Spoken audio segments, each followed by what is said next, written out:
పెళ్ళైన వాళ్ళని పెళ్లి చేసుకోవడం లేదా రిలేషన్షిప్ లో ఉండటం ఎంతవరకు కరెక్ట్ అంటే మనం ఏమీ చెప్పలేం. కానీ ధర్మేంద్ర హేమమాలిని ఎగ్జాంపుల్ తీసుకుంటే ఆమెకు ముందే తెలుసు ధర్మేంద్రకు పెళ్లి అయిందని. కానీ ఎప్పుడు ఆయన కుటుంబంలో ఆవిడ ఇన్వాల్వ్ అవ్వలేదు, వాళ్ళని వదిలి రమ్మని అడగలేదు.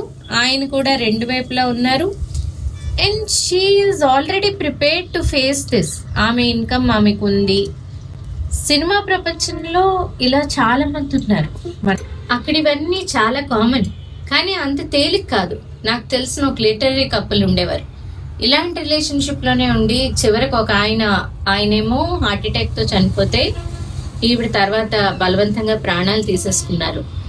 ఆయనేమో లీగల్ అండ్ సోషల్ బెనిఫిట్స్ అన్ని మొదటి భార్యకి ఆమెకు పుట్టిన పిల్లలకే ఇచ్చారు. ఈవిడికి ప్రేమ ఇచ్చుంటారు. తర్వాత ఒంటరిగా అయిపోయి సొసైటీని ఫేస్ చేయలేకపోయారు. ఇలాంటి రిలేషన్స్ లో ఎక్కువగా సఫర్ అయ్యేది ఈ పార్ట్నర్స్ కాదు, పిల్లలు. కొంతమంది మొదటి రిలేషన్ ని పూర్తిగా క్లోజ్ చేసుకుని వస్తేనే అని క్లియర్ కట్ గా ఇన్స్ట్రక్షన్స్ ఇస్తారు. అలాగే వాళ్ళ రిలేషన్ ని కంటిన్యూ చేస్తారు. లీగల్ గా సోషల్ గా మాకు వైఫ్ అనే స్టేటస్ కావాలని ఖచ్చితంగా చెప్తారు. ఇందులో చాలా వరకు సమస్యలు ఉండకపోవచ్చు. సరే, ఎవరిష్టం వాళ్ళది.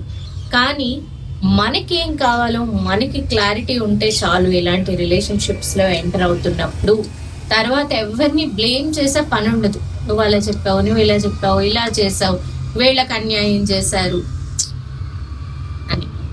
అబ్బాయిలైనా అమ్మాయిలైనా సరే, మీరేమంటారు?